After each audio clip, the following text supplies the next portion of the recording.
J'ai construit cette méthodologie en 7 points au travers de mon expérience de 25 années de coach au sein des entreprises, coach formateur.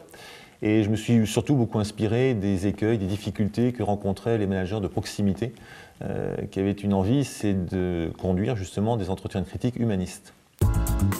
Dans quel contexte doit-on ou peut-on conduire un entretien de critique ? C'est à la fois lorsque vous avez repéré un comportement négatif de façon récurrente de la part de votre collaborateur.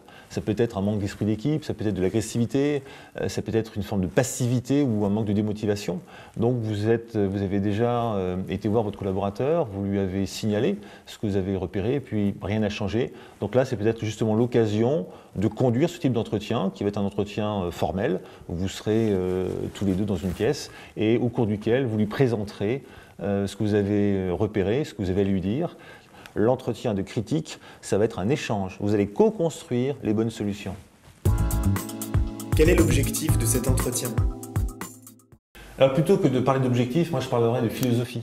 La philosophie, c'est celle qui consistera pour vous à accompagner votre collaborateur, qui consistera à lui faire prendre conscience de son dysfonctionnement, mais surtout qui lui donnera envie de changer.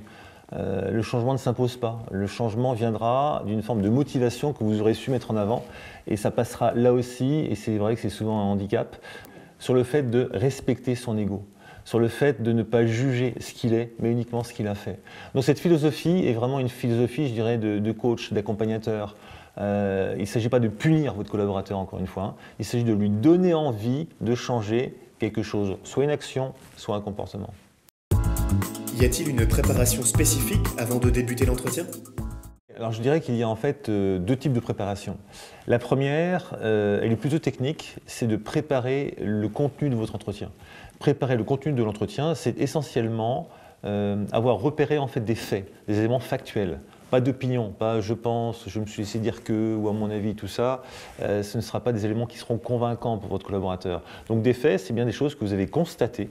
Et ces faits, moi je vous conseille de les mentionner, de les répertorier dans ce qu'on appelle un cahier d'événements, dans lequel vous allez, pour chacun de vos collaborateurs, noter à la fois ce qui est positif, je dis bien ce qui est positif, et puis ce qui est un peu moins positif. Et puis la seconde préparation est une préparation psychologique. Alors préparation psychologique, c'est d'abord vous centrer sur votre intention. Rappelez-vous, votre intention, c'est d'aider votre collaborateur à changer. Ensuite, toujours en préparation psychologique, c'est d'instaurer un climat non jugeant. Vous allez, par exemple, dès le départ de l'entretien, ce n'est pas toi que je vais juger, mais ce que tu as fait. Ce n'est pas toi que je vais juger, mais c'est ton comportement. Il n'est pas son comportement. Un comportement, c'est un savoir-faire comportemental. Donc vous allez en fait, à partir d'un comportement dysfonctionnant, analyser les éléments factuels, objectifs de ce que vous allez mettre en avant. Et puis je dirais que le troisième point, c'est également une façon d'être, c'est d'être assertif. Assertif, c'est être dur sur le fond et doux sur la forme. Donc c'est vraiment l'antithèse de l'agressivité. Auriez-vous quelques recommandations ? Oui, je ferai deux recommandations essentiellement. La première, c'est de vous mettre dans un endroit discret, sans risque d'être dérangé, essentiellement pour respecter l'ego de votre collaborateur.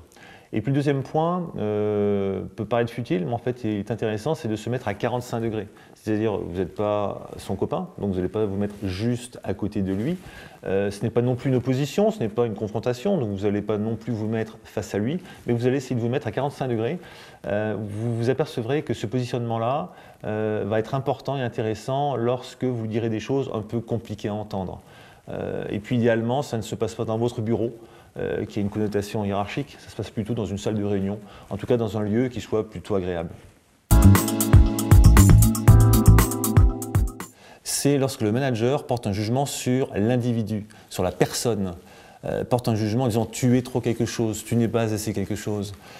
Si le collaborateur se sent jugé directement sur sa personne, eh bien, il y a fort à parier que son ego sera touché. Et lorsque l'ego est touché, il y a un risque de rentrer en conflit. Donc bien souvent, l'entretien de critique va prendre une tournure négative parce qu'à un moment donné, peut-être, il peut y avoir un échange dans lequel vous allez porter un jugement directement sur l'individu. Votre collaborateur n'est pas ses résultats. Il y a une différence entre ce qu'il est et ce qu'il fait. Et donc je vous engage vraiment à être très vigilant sur ce point spécifique qui consiste vraiment à ne jamais porter de jugement sur l'individu.